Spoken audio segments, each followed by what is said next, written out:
It's always rewarding to discover something new within the world of classic WoW. The mundane becomes mysterious, objects become artifacts, and run-of-the-mill quests become pieces in a story lost in time. Finding hidden connections is one of my favorite parts of exploring the game, and today I have another one to share with all of you. An overlooked journey originating in the Eastern Kingdoms and taking us to the far reaches of Kalimdor. Let's unlock the Wyvern conspiracy of classic WoW. As always, thank you for the fun comments and support, and with all that being said, let's get right into it.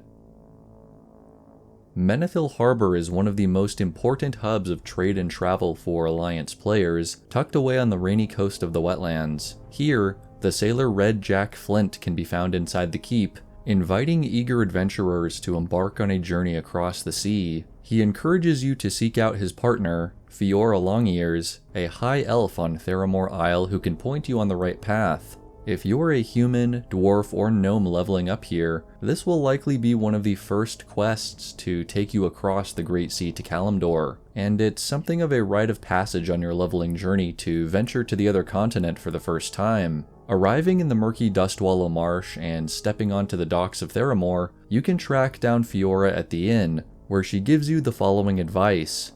If you're fresh off the boat from Menethil, then the first thing you should do is go to Astronar. I'm sure an eager member of the Alliance such as you can do some real good there. Speak with Shindrell Swiftfire and offer your services.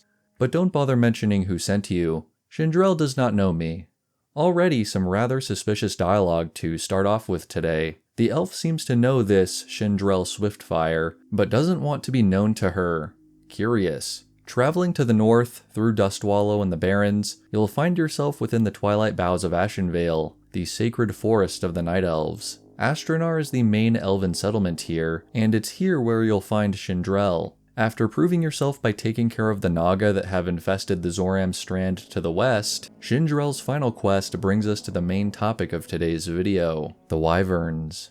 We are not in open war with the Horde, but our peace is fragile. We often find their agents moving against us, but they do so covertly. One such advance was revealed to us from hidden sources in Theramore, claiming that the orcs collect venom from the wyverns near Merkfallen Lake, in the Stone Talon Mountains to the south. Orc assassins then use the venom on their secret death raids against the Alliance. If this is true, then we must stop them. We must deny them their source of venom. The mention of a hidden source in Theramore caught my attention. Perhaps this is Fiora, who is staying anonymous and dropping hints of this operation to the Alliance for some mysterious reason. Keep that in mind for later, but this could also be a Theramore infiltrator or other covert soldier who has seen the Horde taking advantage of this venom. Regardless, Shindrell tasks you with slaying the wyverns of Stone Talon and recovering their venom sacs so they can't be used by the Horde. This is a rather unusual request coming from a night elf, whose culture respects nature and the lives of wild creatures, but she admits this is a regrettable exception during a time of war. The danger is avoided, and the Horde now has one less tool in their arsenal. There is mention of orc assassins, though I believe this could also extend to the undead Forsaken who have been moving against the elves here. This is the end of the quest line, but it is far from the end of the story. There is one more clue in Theramore that unlocks a whole new perspective on this situation, and it once again can be found with Fiora Longears. Low-level players might never encounter her second quest, but those who waited until at least level 25 can find an additional task offered to them. As you may know, wyverns are often tamed by orcs for use as mounts, but what is less known is that the venom of a wyvern, in some circles, is more valuable than the beast itself. So if you're not afraid of doing a little wyvern hunting, then I have a job for you. There is a place called High Perch in the Land of 1,000 Needles west of here. The High Perch wyverns have a potent venom, potent and valuable.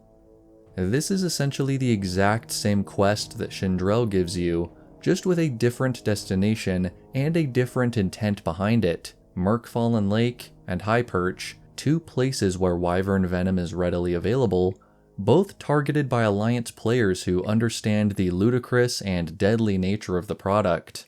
Both quests also make use of the word slaughter to describe the distasteful harvest going on, though the two NPCs have very different attitudes about it, one saddened and one who revels in profiting from it.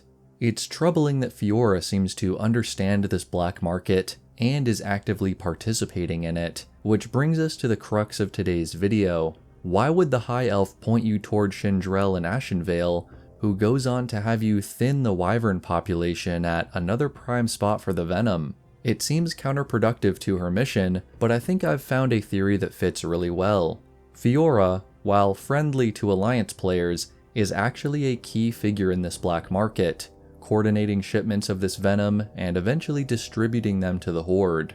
The Horde could farm the venom themselves, of course, but there's a bit of an obstacle. High Perch is overseen by the Tauren, and is used as a site for Wyvern breeding, which is confirmed by quests in Thousand Needles, and this limits the Orcs in Forsaken to only the site at Merkfallen Lake, the very same location that is hit by Alliance players coming south from Ashenvale. With options running out, who else would they turn to than Fiora, who just so happens to be able to raid High Perch when the others cannot? She profits, effectively having cornered the market on this valuable resource. We don't know the history Fiora and Shindrell might share, but it seems Fiora was thinking ahead enough to know the Night Elves would go after the nearby source of venom, a dark conspiracy designed by this one elf, and maybe her associate in Menethil Harbor, to reap the rewards while war escalates on Kalimdor and beyond.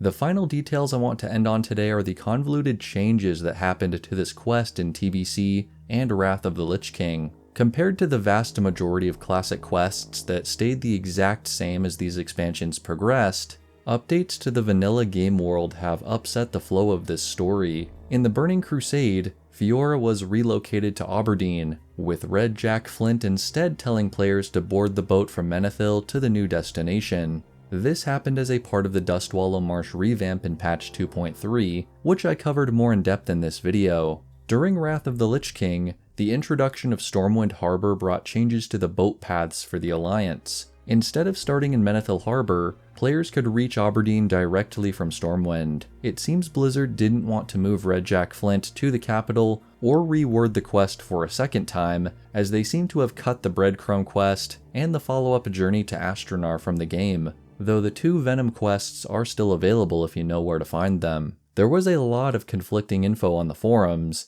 and if there's something I missed, I'd love to hear your input in the comments. Even disconnected from her partner, it seemed Fiora was still trying to entice new players arriving on Darkshore with her malevolent schemes. Thank you all so much for watching. What started out as a simple investigation into a suspicious quest giver grew into a black market conspiracy with a side of boat evolution. I hope you enjoyed it.